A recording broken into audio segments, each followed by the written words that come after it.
Support for this podcast comes from the patrons at patreon.com/FMLFPL.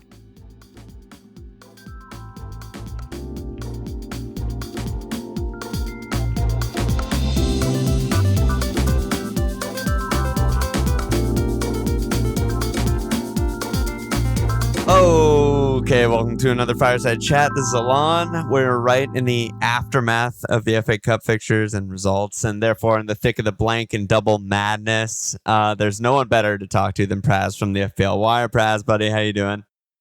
I'm really, really well, and happy that we've got maximum carnage in the FA Cups, and there's only 4 fixtures happening, and really delighted to be back. So thanks for having me on. Yeah, of course, man. So this has to be your like favorite-ish time of year for FPL, I would assume. I mean, it's, I anyway enjoy the period which is basically before the deadline, right? On what can you do? Because after that, it's just shit and pain, right? So this is the time which I like, and I like long-term planning, and this is now gets your juices flowing. So I love this period. Yeah, afterwards is just shit and pain. It fits right in with the FMLFPL lifestyle. So as you know, I'm on Wildcard, and as you just mentioned, every favorite basically won in the FA Cup. And were Wolves favored over Brighton? I don't know. That was a close one maybe, but all the home teams won at least. And so now there's only 4 games in Game Week 29. Fulham Spurs, Burnley Brentford, West Ham Villa, Luton Forest. Looks really bad. Looks like a free hit to me. Very bad. But I'm wondering what are your initial thoughts? Look, I mean, I think what has changed from our initial thinking, these were the favorites. And like you said, I think even though Wolves were not favorites, it was expected that fixture would blank because either Wolves would win or Bournemouth would have won, which they didn't yesterday. Right. So our hopes were higher. But in essence, we were expecting that fixture to be a blank. So carnage. And I think Game Week 29, you can look at it like, you see what you want to see kind of thing, the Sixth Sense dialogue. Okay. Because people whose team is not ready for that will just go, I've got 2 or 3 players from Game Week 29. I'm just going to free hit, right? So that's reasonable. And a lot of people might end up doing that. But other people like yourselves who are wildcarding, I would say it's also an opportunity to say everyone else is going to wildcard, free hit into this really shit week.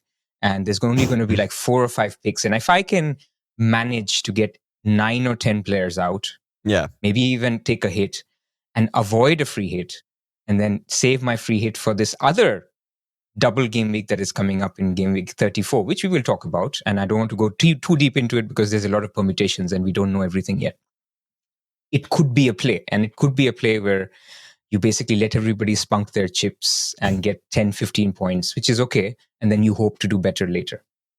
Yeah, it makes sense. I mean, for me, the hard thing there's a lot of, like you said, there's tons of permutations, but there's a lot of different things that require, I think, balance. But it's like, what great benefit do I get from saving my free hit, right? And you mentioned that there's probably going to be a big double in 34.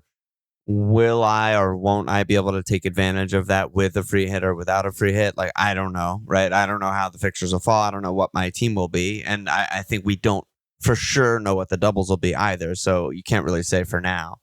And then you mentioned, right, it's a bad game week 29, right? So I always have trouble with the thing of balancing. It's like, do I want to bring in aforementioned bad players into my team, actively saying, oh yeah, like, it's a bad fixture and I want those players?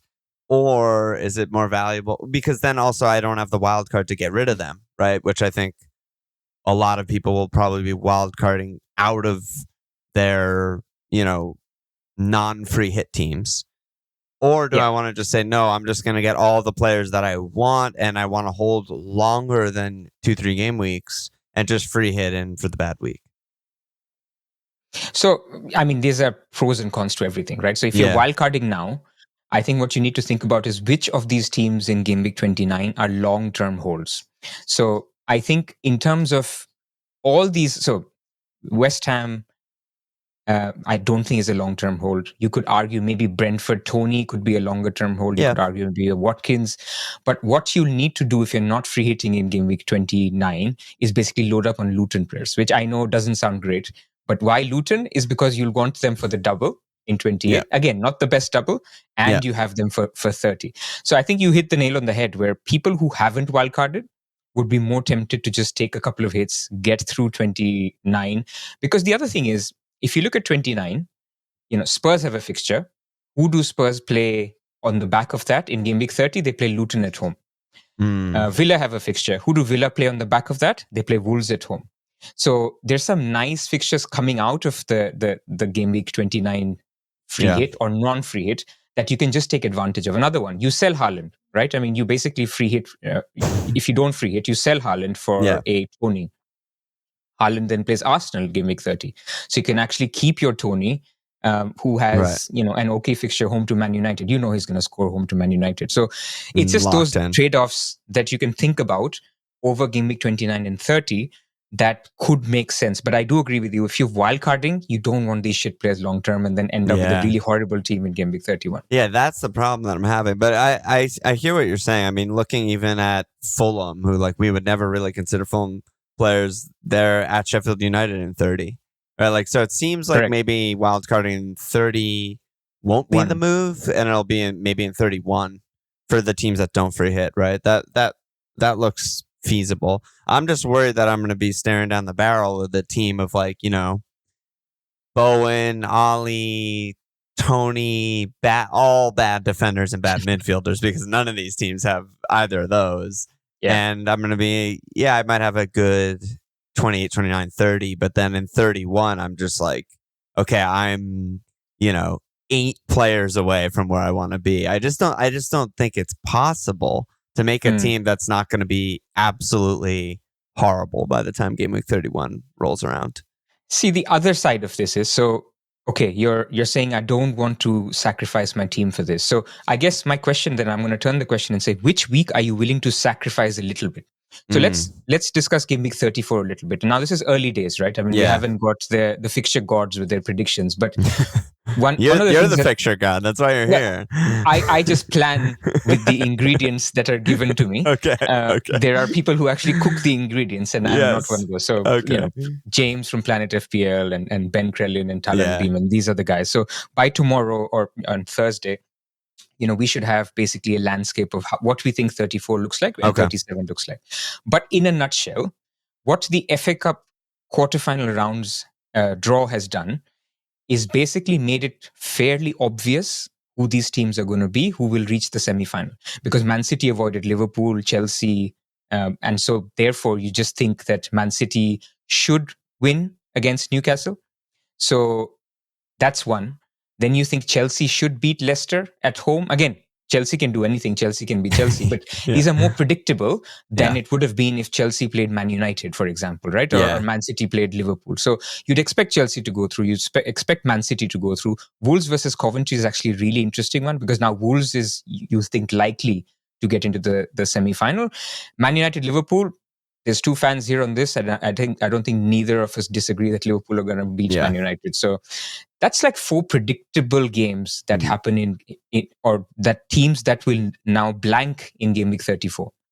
It's interesting because usually it's not really like this. Usually there's 3 games where either team could win. But pretty much every team got one of the better draws. I mean, Man United, Liverpool, I guess usually is a closer contest, but no one expects that to be really that competitive. I don't know. Yeah. So if I then take that forward and I say, how does game week 34 look like?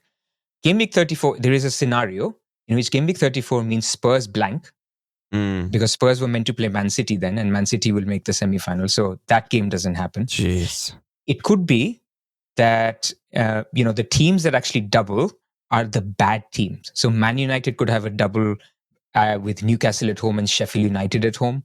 You could have Newcastle with a double, which could be basically Man United away and their fixture in game week 29. I forget which one that was. Crystal Palace away. So you could have, and you could have a Palace double.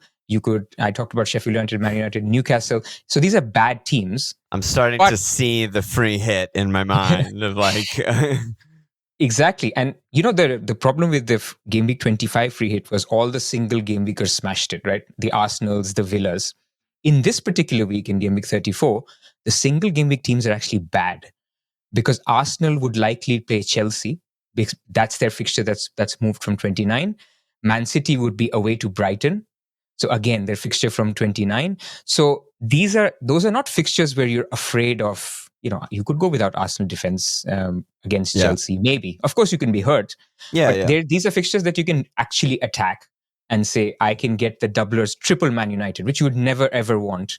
You could get, again, Trippier, who you don't want to touch at the moment, and things like that. So I'm just trying to make a case for 34 could be a week where bad teams double, good teams have a bad fixture. So it's a nice ingredient for a free hit as well. Oh, man. You're making me regret wildcarding already. I'm just like, damn, I want multiple free hits. Yeah, 29. I mean, so what are you seeing with the 29 games? I'm just curious, I don't really know what your team is. A better podcast host would have pulled that up already. But I'm looking at these teams and I think Spurs are sort of a separate conversation. I mean, whether you want or don't want a defender, I don't want them, but anyone who has them, I totally understand. You just hold and it's fine. One or two mids, for sure, right? Every non-free hit team nailed on. Villa, everyone's going to have Ollie. Everyone might have a defender. I mean, there's some Moreno owners, who knows? I don't know if Moreno will even have his spot by then. I'm sure people are bringing in Bowen after the hat trick. Like you mentioned, Tony. I mean, maybe it's a Holland to Tony because I think having Tony over Ollie or Dom, it looks really sketchy right now. Yeah. And then there's I'm not seeing much else. I struggle to see a pick on Forest. I mean, Burnley, forget about it. But, Fulham, there's not much. I mean, maybe a Brentford defender. Luton, like you mentioned, the double. It's makes them from really bad to pretty bad, but it doesn't make them good. So I'm wondering what is the team that isn't going to free hit that they're happy with? So I can talk about my team. So I've got triple Villa already. Okay. I've got, bad Villa defenders, Konza and Pau Torres, who are both injured, but now back in training. So I was hoping you were a Doug Luiz guy. I was like, Pras is smart. Pras has all the points. Honestly, I went Hwang and I'm ashamed of myself. I was basically of the camp that there's going to be one upset, so I shouldn't worry. And obviously tonight, Hwang is also injured. So that's another piece of news. But anyway, I've got three Villa. Okay. And I've got Areola as my goalkeeper. Oh, right. Yeah. And I've got Richarlison. So the idea would be between now and Game Week 29, I would add both Maddison and Son. So that would give me my triple Spurs. And I would add maybe two Luton players. So that could be Doughty. It could be a striker, or it could be Doughty and even a Ross Barkley. I mean, anyone who moves, because they would have a double in 28 and then they would play in 29. And the idea would be that I have these triple Villa, triple Spurs in those good, easy fixtures against Game Week 30, and then I basically wildcard outfit in Game Week 31. That's at least a tentative plan. And if I think I have 9 or 10 good players and I've covered the bases, because I think you've said the main thing, which is there is no goalkeeper or defender you want out of here. Who do you think keeps a clean sheet here? Apart from maybe Brentford? I don't see a clean sheet. But their defense has been awful lately. Yeah. There's really not much there, yeah. Fulham score against Spurs. West Ham score against Villa. Yeah. Luton, Nottingham Forest, no idea what the scoreline is, but it's not going to be It could be 3-2 either way. It could be anything. Yeah. Yeah, there's no banker clean at all. Yeah, man, I'm struggling. I'm now talking it out like this, and maybe I should have had you on before I ripped my wild card, but I didn't know where I was going to be at that moment in time. But it does feel to me like this is the best plan. I think if listeners have a team similar to yours, between 4 and 6 non-blankers, which I think is pretty realistic, right? There's a lot of highly owned guys in there. Charlie Taylor, people have random other guys I'm sure are owned. Regulion or someone, right. And it just kind of wishing on my wild card that there were some more upsets. So I could have gone like really hard on, say Liverpool lost today or something like that. Like I could have gone triple Liverpool and no one has any of them. I get them in the blank and I don't have to deal with the free hit. But now I'm kind of in a pickle where it's like, yeah, I basically, like you said, I have to choose between 29 and 34, maybe. Right. Yeah, Because, yeah, that's a tough one. That's a tough spot to be in. I mean, speaking of positives, so I know in the main pod you were discussing bench boost. So Yeah. I think one good thing coming out of tonight is the fact that game week 37 is just a week where all good teams are going to double. Man City are going to double, Arsenal are going to double, Spurs are going to double, Chelsea is going to double. Which are the good teams? Liverpool are going to double. Yeah. If they win, right? You're basically saying, assuming they win their FA Cup fixture, correct. and yeah. So if that happens, then basically what you can say is, today I'm not going to worry about dancing around bad teams. I'm going to pick good players, and I'm going to pick good players and have a good bench, and I'll navigate this period, and I'll be ready to bench boost. Hopefully these players stay fit because no one can call an injury.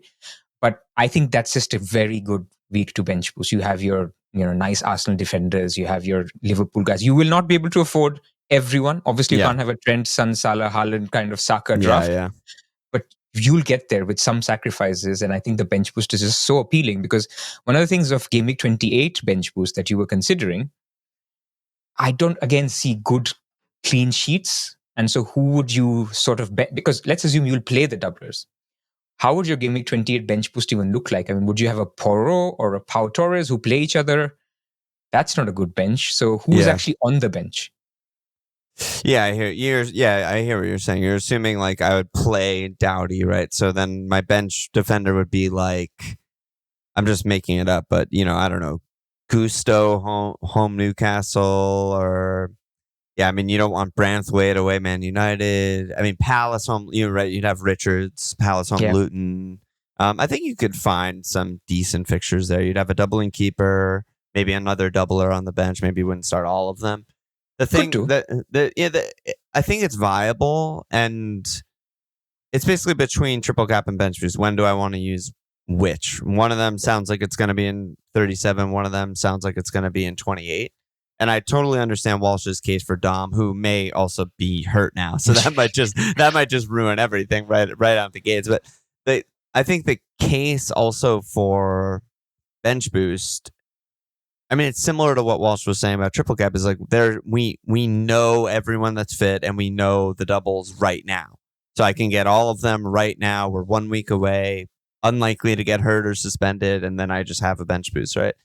Versus 37, I mean, it sounds good that like 5 out of the top 7 teams or something like that are all going to be doubling, but the league might be done. Yeah, they might be resting for Champions League semifinals, finals, whatever, Europa League semifinals, finals, whatever, however the dates line up. That's also a factor. I might be planning a bench boost by then, and then it's like, well, City or Liverpool are 6 points ahead of Arsenal in the league, and they have a second leg of the Champions League semifinal coming up, and they're just going to rest everyone. Just like I'm bench boosting in like Reece Nelson, Holding. I don't even know if Holding's still there, but there's just a lot of unknowns, is what I'm trying to say. Whereas what you were saying about the good teams all doubling 37, and that sounds like the easiest triple cap of my life, right? Whichever team is playing the best and has the most on the line and has the best fixtures between Liverpool, City, Arsenal, Spurs, even, that's my triple cap, and I feel incredible about it. You're kind of, it's pushing me that way a little bit. Yeah.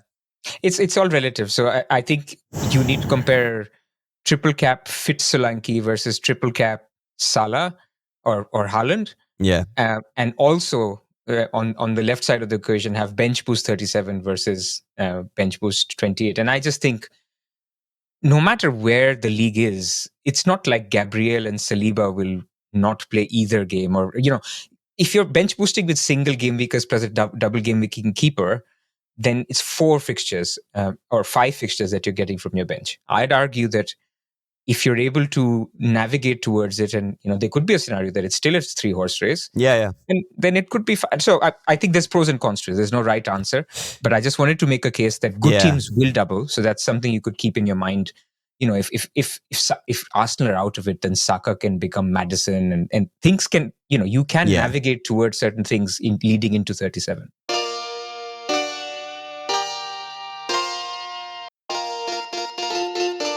Yeah, it's interesting. And then also the other factor with my wild card that Walsh and I barely touched on is just that there's going to be leaks from like 6 games this week because there's no early game.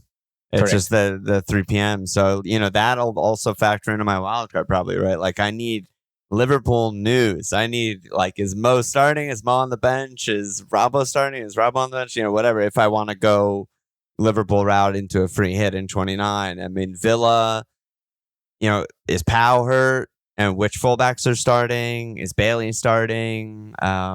There's probably more. I mean, Spurs, like, is Richarlison starting at striker? Is Son starting at striker? Like, there's going to be a lot of action that'll also factor in the morning of the deadline for me, and also playing in like, I need to make basically a flow chart of like, if this guy's leaked, I'm holding my free hit. If this guy has leaked, God. I mean, I remember free hitting. You remember the season where it was David Silva's final game and there were a lot of free hit chips deployed? Oh, yeah. And it was also the season where there was these last 10-minute leaks that were coming up because that was an hour deadline before Oh, my God. I literally had about 12 screenshots, depending on, and Liverpool had either won the league or were out of the league and were heavily expected to rest. And yeah, it's a nightmare. So I'm not envious of your position, but I think the Richarlison one is a really important one. That's really important. I mean, I think that changes the order so drastically of like Spurs priorities. I mean, I think that legitimately makes Son like a top 2 or 3 pick in the game. Correct. That makes Richarlison like 100% not in my wild card and makes Matto very interesting. And yeah. So, I mean, in terms of teams, in terms of your wild card, so now we know that Man City and Liverpool are blanking in 29, but okay, let's say you free hit, but they also play each other next week, and Man City also play Arsenal in game week 30. So how are you thinking about the Man City picks? I mean, are you going Haaland-less, Foden-less, De Bruyne-less? I'm lost at sea. I don't really know. I mean, I think in the end, I'll be logical, and I just like to play around with different stuff while I have the opportunity. I think I will go Haaland. I'm not sure on a defender. I think that like every time I've gone for a Man City defender in the last like 3 years, maybe it's always been bad. So I don't want to forget about that. Foden is tough. I mean, Foden will probably make the team, but Foden's a great example of I'm sitting there, 30 minutes till the deadline. Richarlison's on the bench, Son's starting, Matto's starting. I'm like, oh shit. Like, I really want to just get rid of Foden, put another Spurs player in, which is, again, another player who doesn't blank. And then, I could see the ripple effect being like, okay, now I'm up to, let's just say 7 or 8 non-blankers with that double change. Now I'm like, maybe I should just squeeze in a couple bad defenders and just get 10 guys and just, be fine. So City are really tough. I mean, Liverpool, Walsh is very down on their defense. I think the defense is still pretty fine. Once the first teamers are out there, and like today's midfield was ridiculous. And I mean, those Southampton big chances in the first half. oh my God, they should have been up 3-0. Honestly, it was just silly time. I think it was LR, right, who had his article about like when the big teams play each other, it's not that big a deal anymore. I mean, I think it's a little bit different with City Arsenal, because we've seen that fixture now like 4 times with Arteta or something, and it's just really awful, to be honest. I mean, KG is generous. I think it's just like a bad, probably 1-0 either way, except for the one time when City just destroyed them. But Liverpool City, like I don't care about that for owning attackers. Like if Mo's fit, he'll be in my team. Haaland probably will be in my team. I don't think that fixture affects my if I'm not free hitting, I don't think it affects my team. And Mo's another one though, right? Like we could just get a leak that he's not in the squad. All of a sudden, I have a 13 million pound hole in my team, and I have the opportunity to be like, I guess I'll just throw another Spurs mid or throw in Bowen just because he doesn't blank. Whatever, they have good fixtures. I think Bournemouth are also like, obviously they're not on the level of City, Arsenal, and Liverpool, but Bournemouth, I mean, we don't know Dom's fitness, but then we also don't really know if any of their other picks are picks. And I mean, want them obviously to have Neto as your keeper, right? One of the keepers. One of my keepers right now has been Neto. And I want a third player because they have Burnley, Sheffield United, and Luton in succession, and it just doesn't get better than that. But I don't know who to go, and I don't know if you could get Tavernier or Semenyo, and they could literally start all 3 games and blank all 3 games, and that would just be very unsurprising. So there's all kinds of nightmares going on with my wildcard team. I haven't had really that much tinker time today, but a part of it was also just kind of waiting to do this pod with you, waiting to talk about kind of how everything has shaken out. Yeah. No, I like it. I think one of the free hit advantages of 29, which we didn't talk about, is you can go harder on Bournemouth. I think people who will be avoiding free hit in 29, they'll have no choice but to go harder on Luton, which is not the better double. Yeah. So in your case, you can just, bin Luton, maybe just have 1 or 0 and actually go proper, double or triple Bournemouth. And actually their fixtures around 29 are really, really good. So that's one team where actually it could be worth the free hit. Yeah. Yeah. I mean, I think if I am free hitting, I think triple Bournemouth I should really go for it. Whether the third guy is like Senesi or Kirkes, or I want to punt on Tavernier, or I want to riskier would be like miss out on one of the good forwards and go Semenyo or something like that, or Clivert or Sinister. There's a bunch of like maybe guys in there.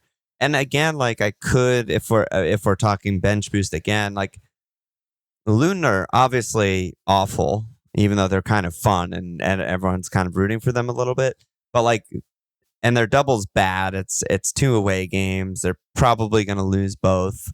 But if I wanted to bench boost, I mean, it's pretty easy and affordable to just get 2 or 3 Luton players that are bad and just bench boost in 28 and just have 4 doublers on my bench.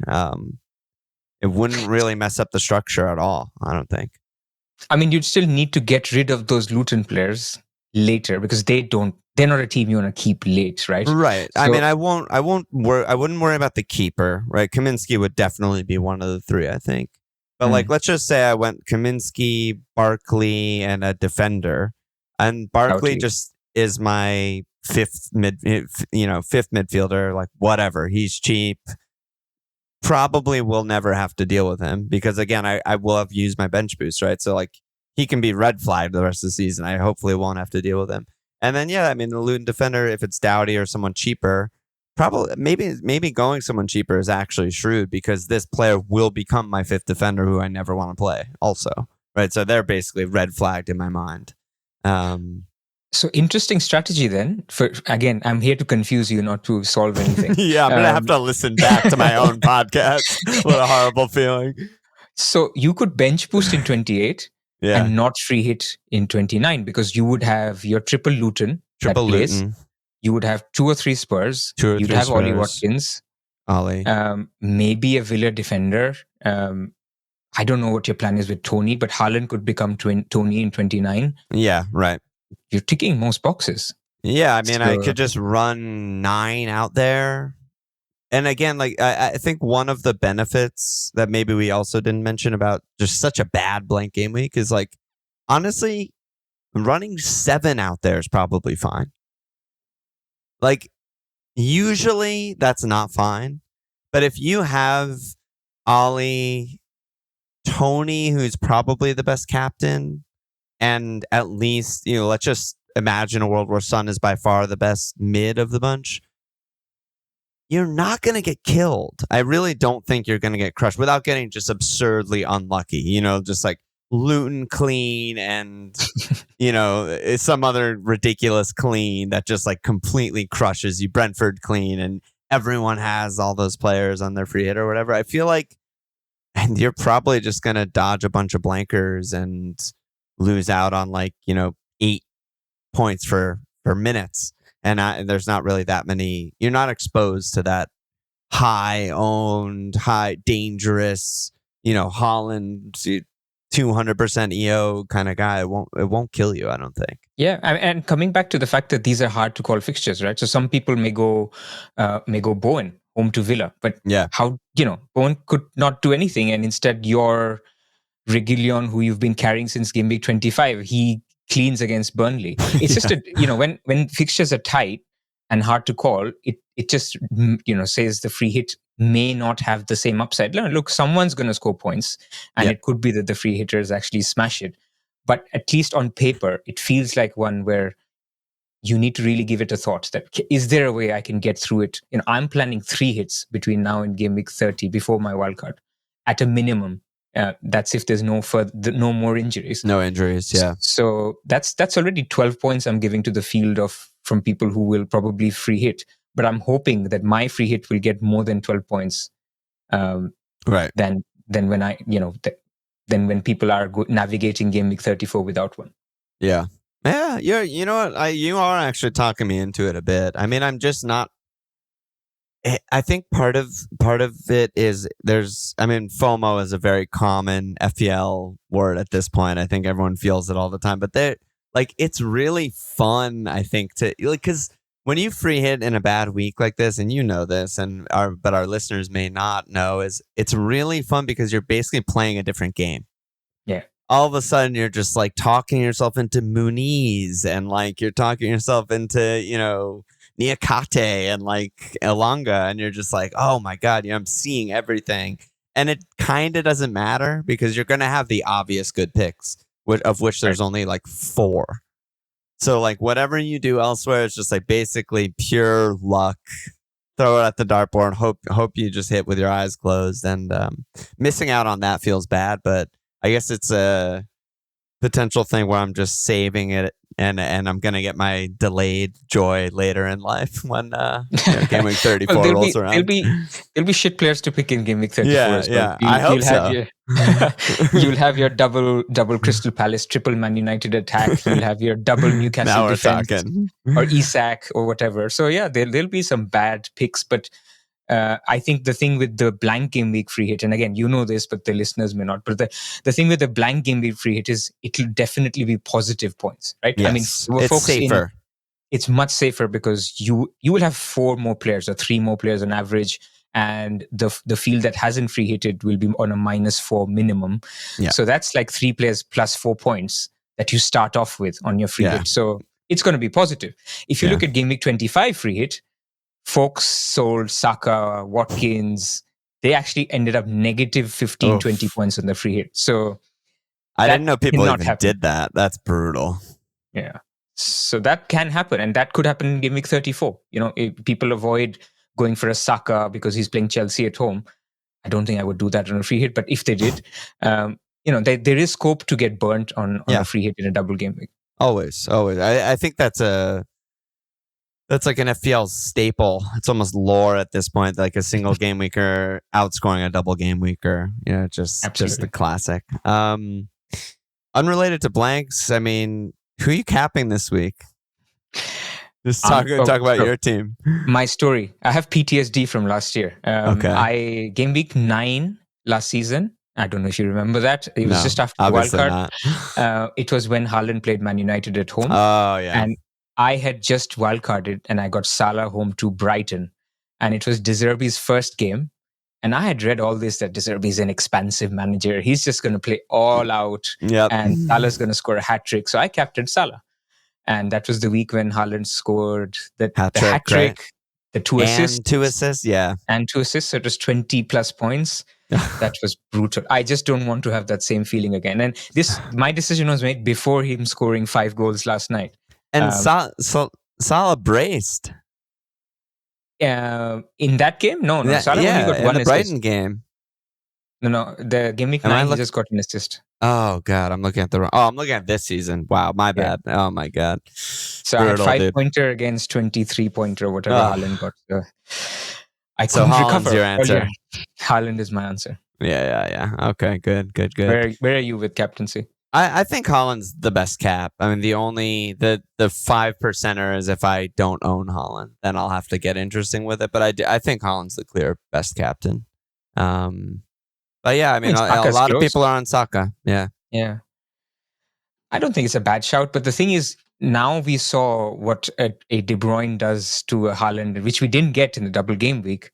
And I just think De Bruyne will start for sure. Now, it could be that De Bruyne doesn't have the same role as last night because there's also Alvarez, there's also Foden, who also take up central positions. So it's not just the Haaland and De Bruyne show, Yeah. which is good for De Bruyne, but actually bad for bad for De Bruyne, but it may or may not be good for Haaland. So we don't know that, but Man United are poor, are just not great without Højlund, and there are at least 3 goals there for Man City. You're killing me with this Kev stuff. I mean, he's just like one of the main reasons I'm wildcarding. Because up until 2 days ago, I would have said he's arguably the worst pick in the game. He's 10.5 You did on the million. pod. Yeah, he's 10.5 million, not nailed, yellow card, not fit. Piece of shit, as I eloquently put, I think. And he plays yesterday, gets like 5 assists. I don't even know what the hell happened. I mean, he did get 90 minutes, so I'd expect manage minutes, right? Because they have then Copenhagen, then they have Liverpool, which are arguably more important games, and they should beat Man United without him. So I'm not saying he won't start, but look, I didn't go for the double for this reason, where I felt he's not going to play 90 minutes. He's not the guy who scores the goals. We have midfielders in the game who score goals. Yeah. Even the Hwangs and Richarlisons of this world are actual goal scorers. Yeah. So Jota, we had an option of, and they were just good picks. And De Bruyne was a fine pick, but I don't think he was the best pick, and he's not one. I mean, even this week, maybe he gets 2 assists. It's not the end of the world. It's 10.5 million. Yeah. Fair enough. All right, man. I mean, I don't know if there's anything else really to cover with the blanks and all that stuff. I think, when do you expect like the 34, 37 doubles to actually, be settled? I guess the FA Cup fixtures need to resolve, and then they need to do, whatever they do, TV schedule and all that stuff. So it's not going to be for maybe a month or something? Yeah, so game week 29 is when the quarterfinals happen, as we know. Then there's an international break. So people go over 2 weeks. So usually they will, during this international break, announce the TV picks for game week 34. And the good thing is, if we know 34, we can solve 37. Because everything that's not on 34, mostly. I mean, there could be a Spurs double-double that happens in 36 and 37. Yeah. But we should know by 30 or 31 the whole picture. Yeah, I think that happened with Brighton last year, right? It was kind of like, they could have a triple game week, and then later it was just a double-double or something. Yeah, so Spurs could get a double-double. We should know by game week 31. Another reason, if people are thinking about wildcarding after the blank, is basically to hold off till game week 31, because by then we should hopefully get everything. Right. Yeah, 30. I mean, you convinced me on the 31 wildcard. If people are getting through 29 and whatever, the 31 wildcard looks really good. I mean, like you said, I mean, you're dodging, Liverpool, Brighton, which you kind of want Mo for that fixture. Have Liverpool. I'll have Salah. Okay, you'll have Mo. Because I'm going to sell Haaland for Tony. I'll have money to upgrade. Oh, I see. Yeah. A midfielder up to Salah for the dead end of game week 30. Right. So you're dodging Arsenal at the Etihad, which is Correct. a big one. I guess that's really the main reason. And the guys who don't blank in 29 pretty much all have good fixtures in 30.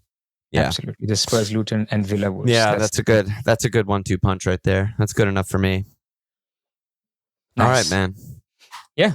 Good luck with your wildcard. Any other last things that you're thinking about? I mean, are you going to go Palmer, or where are you with like these peripheral picks outside the big teams? Yeah, I'm curious what you think about Saka, because I do think there's a little bit of like Tinkerman in my head where I think instead of Saka, I could go third Arsenal defender. And if I were to go that route, Palmer would be like almost 100% nailed in my midfield. Mo, as of now, I would say is nailed, but the leak might change that. And then it's probably like double Spurs mid. I think it is where I'm leaning. But, if you think not having Saka is just diabolical, then, maybe I need to rethink my plans a little bit. But somewhere around there. Palmer's definitely close, I think, like close to being in the team. You need that enabler with Mo coming back and, with probably most people, I mean, certainly Adam and Baker and Walsh were all saying like Son is the best pick, and I'll probably just listen to them. So all of a sudden, we need enablers. Like that's a lot of cash.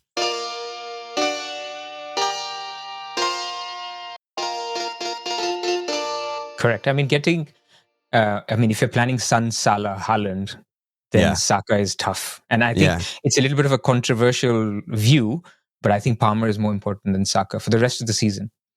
Because, Why? Arsenal, because there's other good picks at Arsenal, like a third defender that nobody else will have. Right. But there's no other good pick as such at Chelsea. And Palmer is just a good pick that enables a lot and probably enables Haaland, Saka, and Salah. Yeah. That is difficult if it's Saka instead. Right. And I think there's two more parts to that too, right? There's also no good defender, arguably, right? Like the third Arsenal defender you're getting compared to City defender or Van Dijk or Robbo. It's just you feel so much better saving $1 million and getting the Arsenal defender over the Liverpool guys, and you feel better, more secure for starts, right, over the City guy. And then the other thing that you mentioned is like Palmer's not only the only good Chelsea player, or Chelsea pick, but unless you really are, Doug Luiz pilled, then he's the only good pick of any attacker below like 7 million. Correct. Some people have Doug Luiz. Some people are probably saying Gross. What about Gross? But basically it's just Palmer. And so if we need an enabler, he's by far the best. So I'm kind of with you there. And last thing for me, these are things I would think about on a wildcard. Premiums, right? I mean, we've talked about Son being great and essential. We've talked about Salah being your edge. Yeah. And we've talked about Haaland as an important pick, but maybe not for 3-4 weeks, except this week. So I guess a question is, are you even contemplating not jamming these three guys and actually working out a plan where you just have two of these three at various points in the season, and then you keep the other guys like Saka as the glue guys or Palmer as the glue guys, something around that? Yeah, there's probably something there. I should probably look into that maybe a little bit more. I mean, I really wish that I didn't think Haaland home Man United this week was the best captaincy. I really wish it was just some kind of bad game. Just give me like an away Chelsea this week or something, and I'd feel so much more comfortable just being like, actually, no, Haaland I think is the best for my team. I'll get him back in game week 30 with a free transfer, and like I just feel it'd be so easy to make my team, which is why it's tempting, right? Like it's this fixture, and then it's away Liverpool, blank, away, and then home Arsenal, and it's like I'd be so happy not owning him for those three. You would end up selling him even if you started with him. Yeah. So I guess the question is, do you go shopping with that money next week, or do you just say I'm going to keep it and get him back as soon as these 2-3 difficult fixtures are finished? Right. So I guess that's the thinking, because the question is, after 30, would you rather have Son or Salah or all three of them? And I think the answer will be all three of them. Maybe. I think. I'm not sure. The other thing that it sort of unlocks if you don't go Haaland is you can maybe go 3-5-2, which is like kind of unheard of right now because everyone's on, Haaland, Ollie, and Dom. And then I don't have to not go Saka, right? Like I fit Saka alongside Palmer, double Spursman, Mo very easily. And so I'm like, other than Haaland, which is just like a funny sentence to even say, other than the by far best pick in the game, who's going to win the Golden Boot by 10 goals, I feel like I'm actually not at risk of anything else happening. It's just that, again, it's this week that's the killer. Because this week, I mean, he's in the elite teams. I'd imagine he's going to be at least 170% EO or something like that. Unfortunately, the 5 goals have killed the people going Saka. It's just it just is how it is, Yeah, like people yeah. don't want to see that scenario, and they envisage what happens if this was the captaincy and I was not on Yeah. Haaland captain. Yeah. This is just what it is. Which has happened to all of us, right? I mean, it happened to you last year with Haaland. It's happened with past caps. It's happened with Mo. People don't cap Mo, and against Man United, like me. Yeah. 5 goal involvements, that kind of stuff. That's why we captain these guys almost every week. They're the best players. Correct. Yeah. Tough, man. Tough. Strikers is going to be a tricky one. So sorry, last one. I know I said last before. No. Strikers is going to be tricky after 30 because actually Ollie Watkins, even though right now he's the darling, he plays Man City in 31. He plays away to Man City in 31. He plays Arsenal away in game week 33. He plays Chelsea in 35, Brighton away in 36, Liverpool in 37. Yeah. You could make a case to say, look, it's goodbye Ollie Watkins in game week 30 or after game week 30. Yeah, absolutely. I also, I have a hard time keeping track with this stuff, but I don't know future blanks, future doubles. I don't know what Villa's situation is going to be. No more doubles or blanks for them. No doubles, no blanks. So, it'll be relatively easy. I mean, you can look at game week 34, home Bournemouth, 37 home Liverpool. That may or may not be an okay fixture, but you're going to be comparing him against doublers. Correct. And so you're almost always going to choose the doubler, in which case it makes his run really bad. The one thing with Villa that is a little bit interesting when we talked about, the team still having motivation, like for the 37 bench or 37 free hit, they look like they're going to be fighting for that top 4 spot all season. Like I don't see them pulling away to the extent where they're just like resting all their players like completely on the beach. So he will have that going for him.